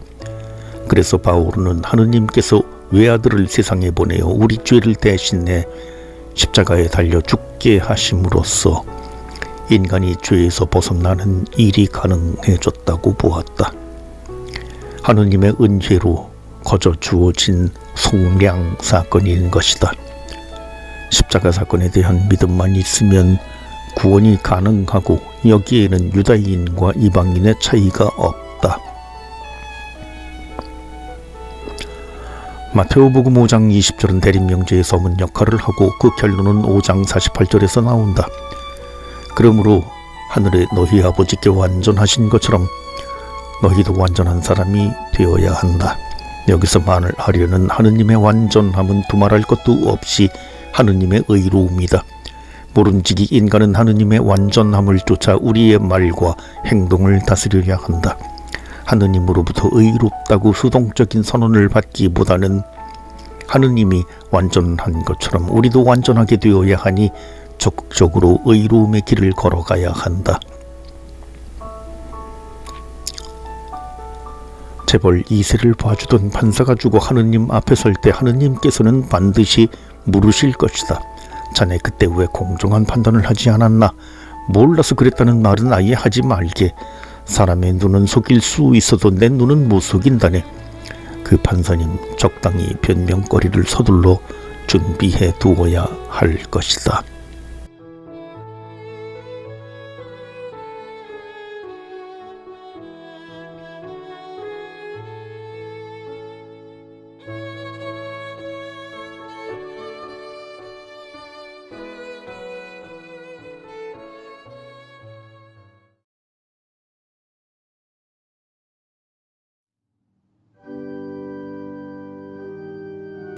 말씀과 함께 걷는다. 마테오복음서 8번째. 하느님도 살고 사람도 살고 의로움과 사랑. 이달에는 마테오복음과 관련된 어려운 문제를 하나 풀어보려 한다. 마테오복음의 전반적인 기조가 이스라엘 전통과의 연속성을 어떻게 유지하느냐에 달려 있다는 점을 이제까지 수차례 강조했다. 물론 이는 사제들이 장악한 제사 중심의 제도권 유다교나 율법 해석으로 정평이 난 랍비 중심의 유다교와 구별되는 의미에서 이스라엘 전통이다. 다시 말해서 마테오 복음사가는 예수님으로부터 시작된 교회가 기성 유다교와 구별되면서도 여전히 유구한 이스라엘 전통 위에 서 있어야 한다는 이중의식을 지니고 있었던 것이다. 바오로는 율법 대신 믿음이라는 논리로 기성 유다교와 분명하게 선을 그었다. 하지만 마테오의 경우 바오로처럼 분명한 선을 긋기가 어려운 처지였다. 마테오 자신도 유다인이었을 뿐 아니라 마테오가 속한 공동체 구성원의 대부분이 유다인이었던 까닭이다. 사실 예수님 자신도 태어난 지 8일 만에 할례를 받았고 안식일이면 회당을 찾았으며 예루살렘 성전에 순례를 갔던 유다인이었다. 하나의 계명인 하느님 사랑과 이웃 사랑. 마테오는 율법 자체는 좋으나 율법이 운용되면서 의인, 죄인의 차별이 만들어졌다는 사실을 잘 알고 있었다. 마테오는 율법을 무기 삼아 백성을 억압하는 구조의 문제점을 인식했고 그 책임을 묻는 심판 설교에서 종교자 지도자들을 심하게 비판한다. 10년 묵은 지충이 쑥 내려가는 말이다. 그렇게 저주에 가까운 말을 퍼붓고 나니 속은 시원하지만 무엇인가가 아쉬움이 남는다. 그렇다면 말씀에 귀 기울여 보자. 스승님, 율법에서 가장 큰 계명은 무엇입니까? 예수님께서 그에게 말씀하셨다. 내 마음을 다하고 내 목숨을 다하고 내 정신을 다하여 주 너의 하느님을 사랑해야 한다. 이것이 가장 크고 첫째가는 계명이다. 둘째도 이와 같다. 내 이웃을 너 자신처럼 사랑해야 한다는 것이다. 온 율법과 예언서의 정신이 이 두 계명에 달려 있다. 파스카 축제 때문에 예루살렘에 가신 예수님께 한 율법 교사가 율법에서 가장 큰 계명이 무엇인지 묻는다. 예수님은 하느님 사랑과 이웃 사랑을 한데 묻고 사랑의 이중 계명을 제시하며 이것이 율법과 예언서의 정신이라고 이루신다. 당신은 경전의 범위를 율법과 예언서로 한정했기에 그리 대답하신 것이다. 여기서 둘째도 이와 같다가 특히 중요하다. 마테오는 마르코 복음에는 없는 여성성 인칭 대명사 아우테를 첨가함으로써 두 계명 사이의 경계를 무너뜨렸다. 하느님 사랑과 이웃 사랑은 별개의 계명이 아니라 마치 동전의 양면처럼 하나의 계명이라는 뜻이다. 하느님 사랑이 이웃 사랑이고 이웃 사랑이 바로 하느님 사랑인 것이다. 여기에 대한 믿음직한 보완 설명이 25장 31절부터 40절에 나온다. 어느 의인이 종말의 날에 임금의 오른편에 서게 된다. 임금은 그에게 나라를 상속하면서 다음과 같이 말한다. 너희는 내가 굶주렸을 때에 먹을 것을 주었고 내가 목말랐을 때 마실 것을 주었으며 내가 나그네였을 때 따뜻이 맞아들였다. 또 내가 헐벗었을 때 입을 것을 주었고 내가 병들었을 때에 돌보아 주었으며 내가 감옥에 있을 때에 찾아주었다. 그러자 의인은 자기가 언제 그런 일을 했는지 반문한다. 임금은 그때 중요한 사실을 알려준다. 내가 진실로 너희에게 말한다. 너희가 내 형제들인 이 가장 작은 이들 가운데 한 사람에게 해준 것이 바로 나에게 해준 것이다. 비유에 나오는 임금은 하느님이다. 그리고 우리가 작은 내 형제들에게 한 일이 바로 하느님에게 한 일이라면 결국 그 형제가 하느님일 수밖에 없다. 따라서 비유의 핵심은 아무리 보잘것 없어 보여도 그 사람이 바로 하느님이니 그를 하느님 대하듯 하라는 것이다. 물론 작은 형제라고 해서 예수님이 반드시 못난 일을 거론했다고 보면 곤란하다. 오히려 못난 이로 대변되는 모든 인간이라 해야 비유의 제맛이 살아날 것이다. 지난 6월호의 환경미화원을 도운 중년 남자의 이야기를 기억하는 독자가 있을지 모르겠다. 그 중년남의 이름이 박태식이었다지 아마.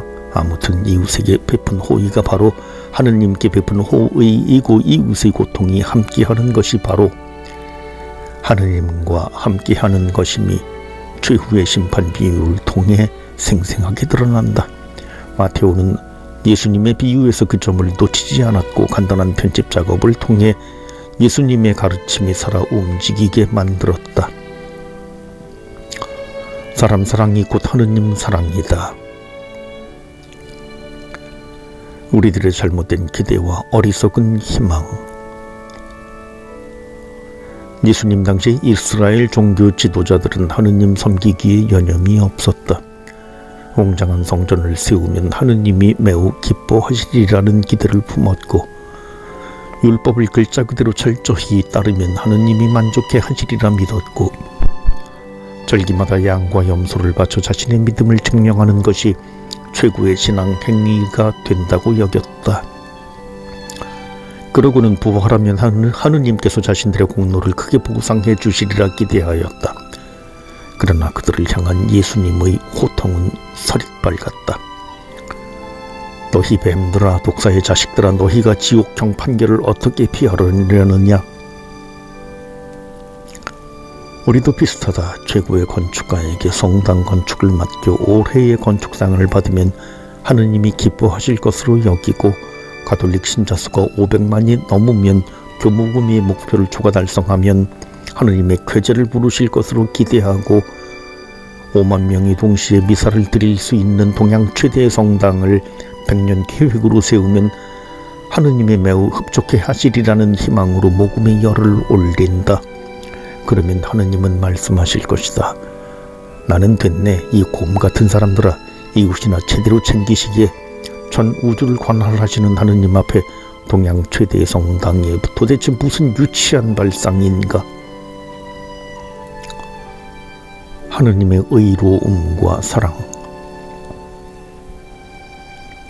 의로움은 엄격하지만 사랑은 부드러워 언뜻 조화를 이룰 수 없는 짝으로 보인다. 그러나 하느님의 의로움과 하느님의 사랑은 대조 개념이 아니라 동일 개념이다. 사람을 열심히 사랑하면 그것으로 의로우신 하느님은 만족하신다. 사람을 사랑하는 것이 자동적으로 하느님을 사랑하는 일이다. 그렇게 열심을 쏟으면 사랑의 이중 계명을 완성하는 길에 이른다. 바리사이들은 하느님 섬기기에 골몰하느라 사람 사랑을 놓치고 말았다. 이웃 사랑은 사람도 살고 하느님도 사는 유일한 길이다. 요즘 말로 하면 윈윈 전략인 셈이다. 이웃 사랑을 원수 사랑이라는 극적인 형태로 강조한 예수님의 말씀을 들어보자. 역시 대림명제에 나오는 말씀이다. 너희는 원수를 사랑하여라. 그리고 너희를 박해하는 자들을 위하여 기도하여라. 그래야 너희가 하늘에 계신 너희 아버지의 자녀가 될 수 있다.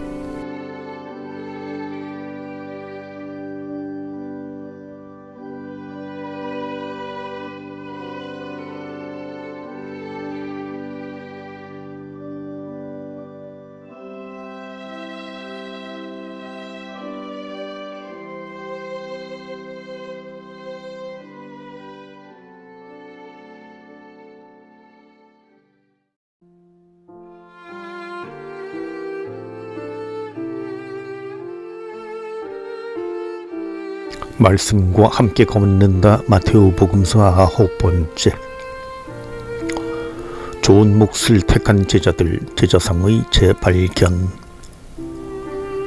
나에게는 많은 스승이 있다. 유치원부터 시작해 독일에서 학위를 받을 때까지 제도권과 비제도권 교육에서 그리고 갖가지 사회 경험에서 많은 분에게 배울 수 있었다.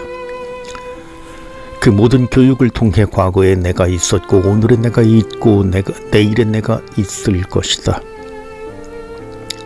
아마 누구나 동감하는 교육 경험일 터다. 많은 스승 중에 나의 성장에 절대적 영향을 끼친 분도, 극히 미미해서 거의 생각조차 나지 않는 분도, 악연처럼 기억되는 분도 있다. 타산지속이니 반면 교사니 하는 말이 있으니 나쁜 스승도 스승이라 불러 마땅할까? 내 경험에 따르면 나쁜 스승이란 지식을 팔아 생기를 유지하는 사람이다. 이들은 문제를 푸는 요령의 대가로 학생과 인격적 만남을 중시하지 않는다. 요즘 주목받는 인터넷 강의 강사들이 대표적인 예이다. 제자들에 대한 애정이나 교육 철학은 사치에 불과하다. 그저 입시 교육에 맞선 순발력만 발달했을 뿐이다. 예수님 시대의 율법학자 중에도 그 비슷한 사람들이 있었던 모양이다. 그래서 예수님은 그들은 무겁고 힘겨운 짐을 묶고 다른 사람들 어깨에 올려놓고 자기들은 그것을 나르는 일에 손가락 하나 까딱하려고 하지 않는다고 비판의 목소리를 높였다. 교육이 전적으로 입신양명과 생계수단이 되면 율법학자 꼴이 나는 것이었다. 마테오 복음에는 이상적인 사제관계도 자주 발견된다. 마테오 복음의 교회 공동체는 예배를 드리는 그리스도인의 모임에 머물지 않았다. 마테오는 진정한 교회의 모습을 역사에 예수님에게 소급시켜 그분과 고락을 같이 했던 제자들에게서 찾으려 했다. 그 증거가 12장 49절 50절에서 나온다. 그리고 당신의 제자들을 가리키시며 이르셨다. 이들이 내 어머니이고 내 형제들이다. 하늘에 계신 내 아버지의 뜻을 실행하는 사람이 내 형제요 누이요 어머니다. 여기서 예수님은 제자들을 자신의 가족이라 부른다. 하지만 본디 지필 자료로 사용한 마르코복음 3장 34-35절에는 당신 주위에 앉은 사람들 군중을 둘러보시며로 되어 있다. 그러니까 이는 마테오가 마르코복음의 군중 오클로스를 제자 마테테스로 바꾸어 제자들의 위상을 눈에 띄게 한 편집 작업으로 볼 수 있다. 예수님의 진정한 가족으로서 제자들은 첫째로 언제나 예수님 가까이 머물며 그분이 드러내는 계시의 증인 역할을 담당하고 예수님의 가르침을 1차적으로 접하는 청중이었다. 둘째로 제자들이 예수님을 추종한 이유는 기적 능력을 기대해서가 아니라 그분의 메시아적인 요구에 응답한 것이다. 즉 맹목적인 군중과는 달리 확고한 의지와 소명감으로 예수님을 따랐다. 셋째로 예수님은 제자들만 모아 따로 비유의 진정한 뜻을 설명하고 자신의 거룩한 모습을 드러내셨다. 제자들 역시 예수님의 말씀과 행동을 올바로 이해했다는 표현을 종종 한다. 결정적으로 제자들은 예수님과 군중 사이의 중간자 역할을 담당한다. 음식 기적에서 제자들은 군중의 허기와 열악한 형편을 예수님에게 전달하고 예수님이 강복한 음식물을 군중에게 날라다 준다. 그런가 하면 10장 1절에서는 예수님으로부터 군중의 병을 고칠 수 있는 능력을 부여받는다. 이 네 가지 점을 근거로 마테오 복음의 제자들은 예수님과 근거리에 있으면서 그분의 가르침과 이상을 충분히 이해하고 있는 집단으로 등장한다. 그에 비해 마르코 복음의 제자들은 한심한 사람들이었다. 그들은 예수님의 가르침을 제대로 이해하지 못하는 모습으로 종종 등장한다. 그러나 워낙 배운 것이 없는 어부나 세리 등의 하층 계급 출신이라는 점을 감안한다면 그것은 그런대로 납득할 만하다. 하지만 스승은 죽음을 앞두고 공포와 번민에 쌓여 밤새워 기도하고 있는데 옆에서 한가하게 잠이나 자고 자신의 안전을 위해 스승을 부인하고 예수가 십자가에 달리게 되자 일시에 출행랑을 놓은 것을 보면 아무리 무식한 제자들이지만 솔직히 너무하다는 생각이 든다. 그에 비해 마테오 복음의 제자들은 혈연을 넘어선 진정한 가족으로서의 자격을 갖추었다. 마르코 복음에서 무엇인가 부족한 인물들로 그려진 것에 비하면 제자들의 위상이 한껏 높아진 셈이다. 아니면 제자상의 재발견이라 불러도 좋을 것이다. 10년 전쯤 대학 시절 은사님이 편찮으시다는 말을 듣고 댁으로 찾아뵌 적이 있다. 빈민 사목을 오래 하신 정이루 신부님인데 몸이 많이 약해지셨다고 했다. 아무튼 화곡동 예수의 공동체로 가면서 그분의 모습을 떠올리려 했으나 워낙 뵌지 오래돼 얼굴이 잘 그려지지 않았다. 그러다가 집에 들어서서 신부님의 눈을 보는 순간 돌연 기억이 되살아났다. 아, 저 눈빛. 2000년 전 예수님의 제자들도 아마 스승의 눈을 보는 순간 정신이 번쩍 들었을 것이다. 아, 살아있는 저 눈빛. 저분만 쫓으면 내 인생의 문제가 확 풀릴 것만 같은 느낌. 스승과 제자는 인격적인 만남을 전제로 한다. 그러나 우리나라에서는 대학에서조차 수준 있는 만남을 기대하기 어렵다. 높은 학점과 스펙 쌓기에 노예가 된 학생들이 교수님을 바라보는 눈은 취직과 출세의 효율성에만 머물기 때문이다. 대한민국 교육의 초라한 현주소다. 그러나 2000년 전 예수님과 제자들의 관계는 달랐다. 제자들은 예수님과 동행하면서 큰 감명을 받았고 자신들의 인생을 새로 재단하기에 이른다. 질의 패배감에 젖어 있었던 초라한 처지에서 벗어나 복음 선포자로서 거듭난다. 그들은 예수님이 체포되던 때 일촉즉발의 위기에서 배신하거나 전원 출행랑을 놓았지만 예수님의 부활 후에는 사생결단의 신념에 가득 찬 사도로서 복음 전파에 온 힘을 쏟았다. 스승의 막강한 영향력에 힘입어 변화된 삶을 살기로 결단한 것이었다. 다행스럽게도 나는 그런 스승을 지금도 한 분 모시고 있다. 신앙의 아버지이자 학문의 아버지로 내 인생을 송두리째 바꿔 놓은 분이다. 죽고 나서 하느님 앞에 서면 그분을 만나게 해주신 하느님께 감사하고 약간의 자랑도 할 작정이다. 그러면 지존하신 하느님은 몹시 흐뭇해 하실 것이다. 박신부 전에는 내가 준 기회를 놓치지 않았네 그려. 예수님의 제자들은 좋은 몫을 택했다.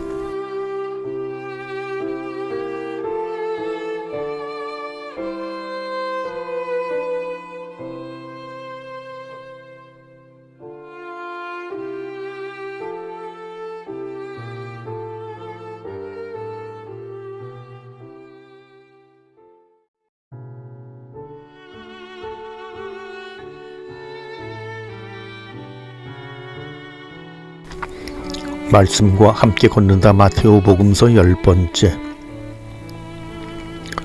마테오복음 교회의 복음서. 교회는 누구인가? 수년 전 학생들에게 어느 복음서가 마음에 드는지 물어본 적이 있다. 가장 많은 대답은 루카복음이었다. 그들은 루카복음을 읽으면 왠지 따뜻한 기운이 느껴진다고 했다. 그도 그럴 것이 돌아온 당자를 맞아들이는 아버지의 비유, 착한 사마리아 사람의 비유 등 무엇인가 힘들고 상처받은 사람들을 아끼시는 자상한 하느님의 손에 잡힐 것 같기 때문이다. 루카복음을 다음으로는 요한복음, 마르코복음이었고 마테오복음은 꼴찌를 차지했다. 마테오복음의 꼴찌는 의외였다. 초대교황 베드로에게 열쇠를 지워주는 장면이 마테오복음에만 나오고 하느님 나라의 윤리와 교회를 이끌어 나가는 원칙들, 족보로부터 시작되는 빈틈없는 구성과 일사불란하게 정렬된 도덕률 등이 있는데 이런 소중한 가르침들을 무시하듯이 어떻게 꼴찌일 수 있는가? 지난 호에서 우리는 스승 예수님과 제자들의 인격적인 관계에 대해 살펴보았다. 여기서 성서신학의 기술적인 문제를 한 가지 짚고 넘어가야겠다. 예수님의 제자가 12명으로 확정된 것은 역사에 예수님이 직접 물려주신 것이기보다 1세기 그리스도 교회의 유산이었을 가능성이 있다는 점이다. 여러 증거가 있는데 이를테면 배신자 유다 자리의 보궐선거로 마티아를 보충해 10이라는 숫자를 완성한 점, 10장 1절부터 4절의 마르코복음 3장의 12사도 명단이 일치하지 않는 점, 루카복음 10장 1절에서 나오는 72사도단 그리고 예수님을 밀착 수행했던 베드로, 야고보, 요한의 존재가 이를 알려준다. 예수님의 측근에 12제자가 아니라 3제자가 있었다는 말이다. 마테오, 특히 12세 제자의 입지에 대해 굳건한 신념을 갖고 있었다. 네 복음서 중에서 오직 마테오 복음에만 나오는 구절이 있다. 예수님께서는 이 12사람을 보내시며 이렇게 분부하셨다. 다른 민족들에게 가는 길로 가지 말고 사마리아인들의 고을에도 들어가지 마라. 이스라엘 집안의 길 잃은 양들에게 가라. 마테오에게 12사도의 파견은 길 잃은 이스라엘의 구원을 염두에 둔 것이고 이는 분명 12부족을 상징하는 숫자이다. 따라서 이스라엘 전체를 모으시겠다는 예수님의 의지가 10분 들어있는 제자 선발이 이루어졌다고 추측할 수 있다. 그렇게 모인 이들로 이스라엘의 구원이 성취되고 나면 이제 세계를 향해 복음이 전파될 차례다. 복음의 세계화 전망은 마테오 복음의 대단원인 28장 16, 20절에 등장한다. 부활하신 예수님은 마치 하늘에 하느님의 현현처럼 산에 올라 12제자에게 이 세상 모든 사람을 제자로 삼으라는 사명을 주신다. 너희는 가서 모든 민족들을 제자로 삼아 아버지와 아들과 성령의 이름으로 세례를 주고. 마테오는 그렇게 열심인 제자들로 구성된 공동체의 회장을 교회 에클레시아로 보았다. 말하자면 교회란 옛 이스라엘을 대체하는 새 이스라엘 혹은 진정한 이스라엘인 셈이다. 유다인이라는 민족적인 기준이 아니라 예수님의 제자라는 새로운 기준으로 하느님의 백성이 구성된다는 뜻이다.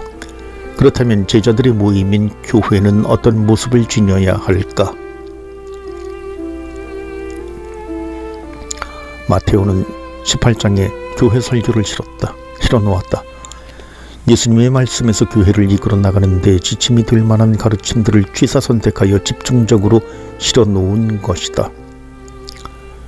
이 중 앞권은 당연 18장 15, 18절이다. 만일 교회 공동체 내에 어떤 형제가 죄를 지으면 단둘이 만나 잘못을 다 이루고 그 말을 듣지 않으면 한두 사람을 더 데리고 가서 설득하고 그래도 말을 듣지 않으면 전 교회의 사안을 공지하여 설득하고 만일 교회의 말까지 듣지 않으면 공동체에서 내보내도 된다는 것이다. 이어서 중요한 말씀을 하신다. 내가 진실로 너희에게 말한다. 너희가 무엇이든지 땅에서 매면 하늘에서도 매일 것이고 너희가 무엇이든지 땅에서 풀면 하늘에서도 풀릴 것이다. 예수님은 교회의 판단에 그렇게 엄청난 힘을 실으셨다. 그분이 베드로에게 열쇠를 주는 장면에도 18장 18절과 똑같은 말씀이 나온다. 베드로 개인에게도 교회 전체의 결정과 맞먹는 권한을 준 셈이다. 마테오에 따르면 12제자는 예수님을 근거리에서 모시는 친위 집단이고 이들은 예수님과 군중 사이의 가교 역할을 담당한다. 마테오의 12제자 이해는 1세기 그리스도 교회의 12사도 집단 지도체제를 잘 반영하고 있다. 이에 대한 증거가 부활하려는 목격자 명단에 고린도일서 15장 5절에서 나오고 예루살렘 모 교회에서 7 봉사자를 선택하시는 사도 행전 6장 1절부터 7절에도 등장한다. 특히 말하자면 마테오 복음에서 제시하는 12사도 집단 지도체제는 1세기 교회 조직의 이정표였던 것이다. 로마 가톨릭 교회에서 마테오 복음은 수백 년간 미사에서 가장 친숙한 복음서였다. 2차 바티칸 공의회가 열리기 전까지만 해도 마테오 복음은 거의 매주일 읽혔다. 마테오 복음은 교회 중심적이고 신앙 교리서 형태를 띠며 가톨릭 교회의 요구에 잘 들어맞았기 때문이다. 한마디로 교회 어르신들이 좋아하실 법한 복음서이다. 어르신들의 취향에 따라 교회는 예수님에게서 건네받은 전권을 유지하기 위해 또한 그에 맞는 몸집을 키우기 위한 노력을 해왔다. 그러나 교회는 단지 존재하기 위해 너무 많은 것이 필요했고 영향력을 갖기 위해 좀 더 많은 것이 요구되었다. 그래서 이제는 모든 조건이 다 갖추어졌다는 생각이 들 때 마테오는 의문을 제기한다. 너희는 내가 굶주렸을 때 먹을 것을 주지 않았고 내가 목말랐을 때 마실 것을 주지 않았으며 내가 나그네였을 때에 따뜻이 맞아들이지 않았다. 또 내가 헐벗었을 때에 입을 것을 주지 않았고 내가 병들었을 때와 감옥에 있을 때에 돌보아 주지 않았다. 이웃사랑과 하느님 사랑의 경계를 없앤 인물로서 충분히 제기할 수 있는 문제의식이다. 베드로와 교회에 하늘의 전권이 주어졌다는 말에서 전권 자체의 의미가 있는 것은 물론 아니다. 오히려 교회가 짊어진 무거운 짐에 집중해야 한다. 전권을 가진 교회인이 많지 모름지기 이 세상의 정의가 넘쳐 흐르도록 할 책임이 있고 그 책임감에 하늘의 무게를 담아내야 한다. 교회여, 당신은 고통당하는 사람들 속에 계신 예수님을 보고 있습니까?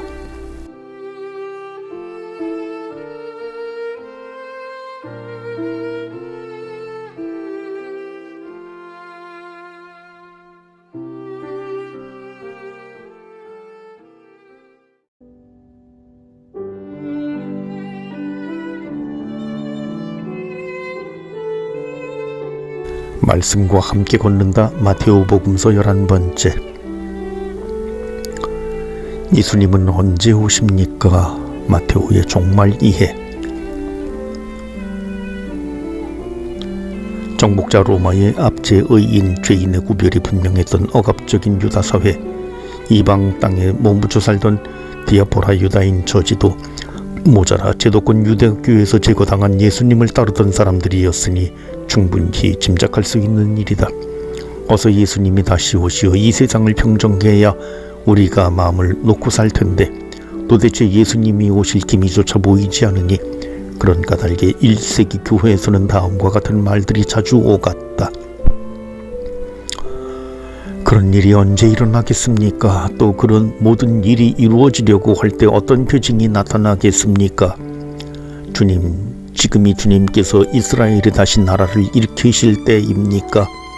그분의 재림에 관한 약속은 어떻게 되었소? 사실 조상들이 세상을 떠나고 나서도 창조 이래 모든 것이 그대로 있지 않소. 이자들은 진리에서 빗나가 부활에 이미 일어났다고 말하면서 몇몇 사람의 믿음을 망쳐놓고 있습니다. 마태복음 24, 25장을 두고 흔히 종말설교라 부른다. 이 본문은 마테오가 독자적인 경로로 예수님의 말씀을 수집해 쓴 것이 아니라 이미 마르코복음 10장 13장에 있던 내용을 집필자료로 사용해 완성한 것이다. 따라서 마르코와 마테오 두 복음을 비교하면서 공통점과 차이점을 잘 가려내면 마테오의 생각을 알아낼 수 있다. 먼저 복음이 모든 민족들에게 선포되어야 한다. 하늘나라의 복음이 온 세상에 선포되어 모든 민족들이 그것을 듣게 될 터인데 그때야 끝이 올 것이다. 성서와 함께를 매달 읽는 독자분이라면 두 본문의 차이점이 바로 눈에 띌 것이다. 마르코 복음은 복음 선포에 집중하지만 마테오 복음은 복음 선포와 종말의 관계를 역설하고 있다. 좀 더 구체적으로 들여다보면 마르코 복음 10장 10절은 문법적으로 때이 뭐뭐가 반드시 이루어져야만 한다 더하기 부정사 구문인데 비해 마태복음 24장 14절은 미래형 동사 퀴릭테스타이 선포될 것입니다를 사용해 현재 요구되는 복음 전파의 급박함을 강조한 마르코 복음보다 훨씬 여유 있어 보인다. 마테오의 편집 작업으로 종말까지 시간을 좀 번 셈이다. 이를 두고 지연된 종말론이라 한다. 지연된 종말론에 따라 종말이 오기 전에 서둘러 복음을 선포해야 한다는 당위성은 이제 미래에 닥칠 종말 때까지 주어진 시간 동안에 복음을 선포하라는 과제가 주어졌다는 현실 인식으로 바뀌게 된다. 사실 마테오가 복음서의 결론으로 제시한 28장 16, 20절을 보면 예수님이 제자들에게 모든 민족에게 복음을 전파하라는 사명을 주는 장면이 나온다. 그러므로 너희는 가서 모든 민족들을 제자로 삼아 아버지와 아들과 성령의 이름으로 세례를 주고 그리고 종말에 벌어질 일들을 알려주는 달란트의 비유에서도 주인은 여행을 갔다가 온 오랜 뒤에 집으로 돌아온다.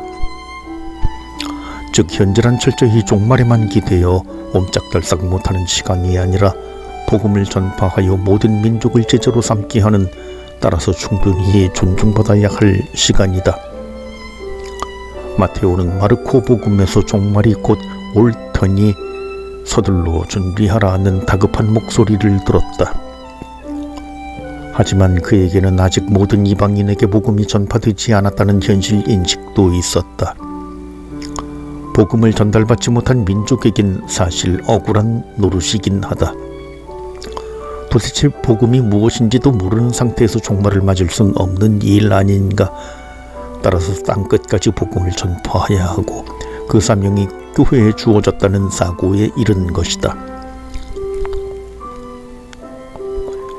우리는 여기서 마테오가 복음서를 집필하면서 예수님의 부활과 관련해 현재와 미래 복음 선포와 종말, 유다인과 이방인 등 다양한 조건들을 고려했던 상황을 짐작할 수 있다.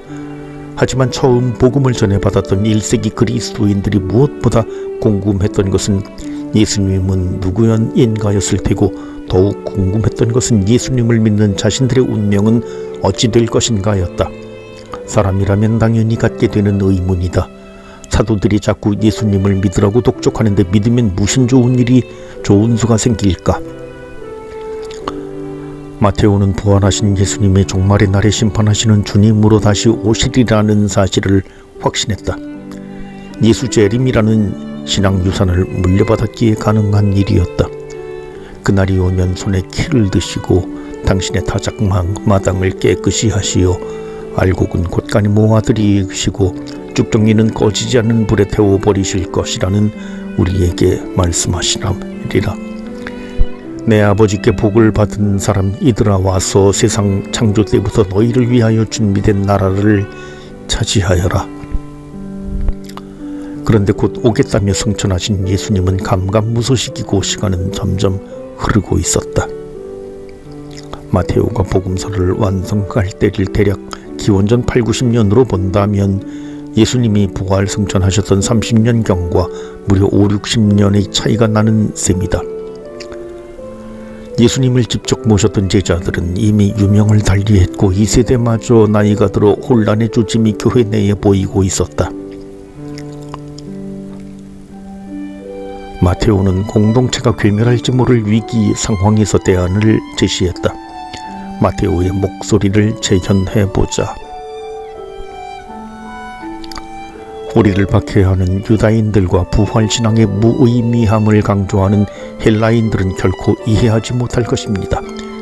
왜 우리가 목숨을 버려가며 우리의 신앙을 지키려 하는지, 또한 왜 우리가 온갖 위험을 무릅쓰고 복음을 전하려 하는지, 예수님은 분명히 부활하여 살아계십니다.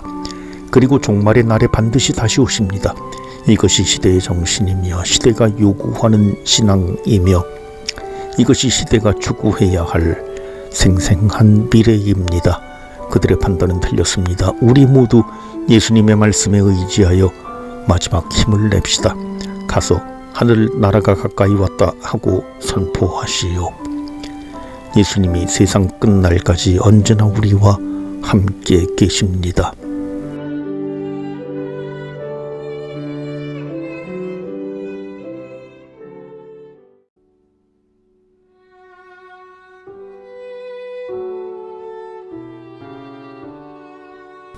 말씀과 함께 걷는다. 마테오 복음서 12번째. 강하면서도 부드러운 마테오의 자화상. 렘브란트는 63점 이상의 자화상을 남겼다. 20대에서 60대까지 이어지는 자화상들을 보고 있노라면 그가 왜 자기 모습에 그토록 집착했는지 의문이 들 정도다. 하지만 헨리 나우에는 달리 말한다. 렘브란트는 인간 내면의 신비를 꿰뚫어 보고 싶으면 빛이 드는 안방은 물론 음침한 지하실에 이르기까지 구석구석 자아를 파고들어야 한다고 믿었다. 가장 개인적인 것이 가장 보편적인라는 사실을 알고 있었다. 나이를 먹을수록 이 거장은 비참한 존재에 몰린 자신을 인식하고 용기와 새로운 젊음을 발견할 수 있는 인간 경험의 고갱이를 건드릴 줄 알게 되었다. 병적이리만치 자신에게 집착하는 자세가 아니라 칠흑 같은 어둠 속에서 빛을 찾아 헤매는 이들을 섬기는 심정으로 끊임없이 자화상을 그리고 또 그리지 않는 한 누군가를 진정으로 돌보는 것은 불가능하다. 괜히 나오면 나이 든다는 것 중에서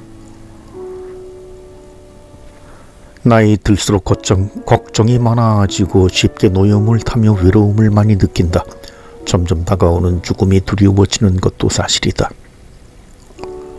그렇다면 늙음에 꼭 어두운 면만 있는 것은 아니다. 렘브란트에게는 인생의 깊이를 깨닫는 계기가 되어 그의 정신세계를 더욱 풍성하게 했다.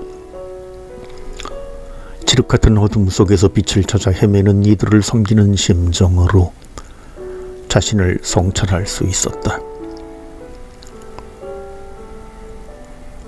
산상설교는 하느님 나라의 윤리를 제시한다. 그에 따르면 좁은 문으로 들어가지 않고는 도무지 다른 뾰족한 수가 없어 보인다. 눈을 빼거나 손을 자르거나 왼뺨마저 대주어야 하고 1000걸음을 더 가주거나 내 눈에 들보를 빼내야 하며 재물을 하늘에 쌓아야 한다. 또한 오른손이 하는 일을 왼손이 모르게 하여 자선을 숨기고 단식도 숨기고 기도도 숨겨야 한다. 심지어 자신을 죽인 원수까지 사랑하란다. 그러니 어디 숨이나 쉬고 살겠는가. 산상설교의 예수님은 자비심이라고는 한치도 없어 보인다. 그러나 우리에게 아직 8장 9장이 남아있다. 마테오는 정리계의 대가답게 예수님의 기적, 신화, 사화들을 8장 9장에 일목요연하게 늘어놓았다. 본디 기적, 사화란 기적을 의례 있는 일로 받아들였던 시대에 나타난 문학 양식이다. 오늘날 남미 어딘가에서 어느 남성이 하루 만에 나무를 말라 죽게 했다는 보도가 나왔다고 하자. 그러면 다들 생각할 것이다. 어떤 속임수가 있는 건 아닌지 우선 살펴보아야 하고, 만일 사실이라면 어떻게 과학적으로 설명할지 따져봐야 한다고. 그러나 2000년 전에는 달랐다. 그 시절엔 기적의 진위를 따지기보다 이를 통해 신이 무엇을 말하려는 것인지 더 관심이 있었다. 따라서 누군가 나무를 삽시간에 말려 죽였다면 우선 두려워할 테고 혹시 기근의 징조가 아닌지 걱정했을 것이다. 8장 9장에는 기적 사회가 많이 등장한다.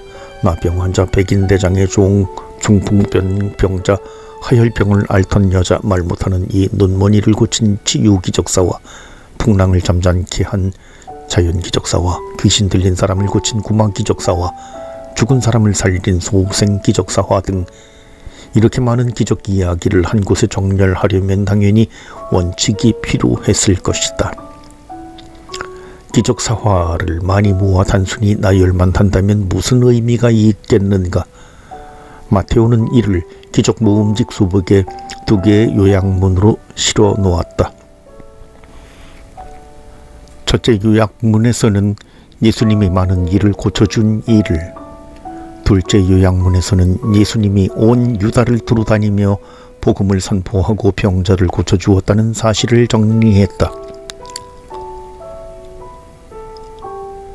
이사야 예언자를 통하여 그들은 우리의 병고를 떠맡고 우리의 질병을 짊어졌다 하신 말씀이 이루어지려고 그리 된 것이다. 그분은 군중을 보시고 가엾은 마음이 드셨다. 그들이 목자 없는 양들처럼 시달리며 기가 꺾여 있었기 때문이다. 앞의 것은 성취 인용문으로 마테오가 만들어 넣은 구문이고 그 뒤의 것은 마르코복음 6장 34절의 말씀을 여기에 실었다. 그러니 둘 다 마테오의 편집 작업인 셈이다. 요약문을 보면 예수님이 기적을 베푼 이유는 단 하나, 군중을 보시고 가엾은 마음이 드셔서인데, 여기서 가엾이 여기다 스플랑크니조마이는 원래 하느님에게만 적용되는 동사다. 또한 군중을 목자 없는 양으로 가엾이 여기셨다는 것은 예수님이 하느님의 심성을 공유한 분이라는 증거다.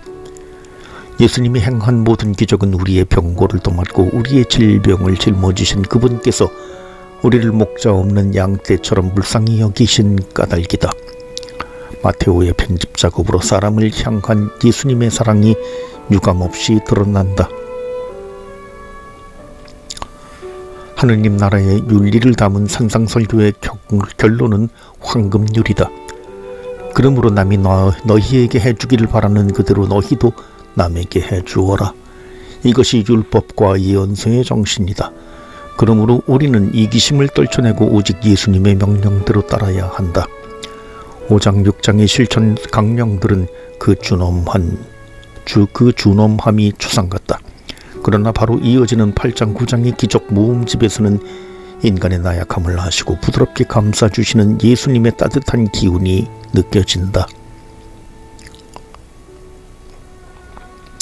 렘브란트의 자화상들을 보노라면 왠지 서글픈 느낌이 든다.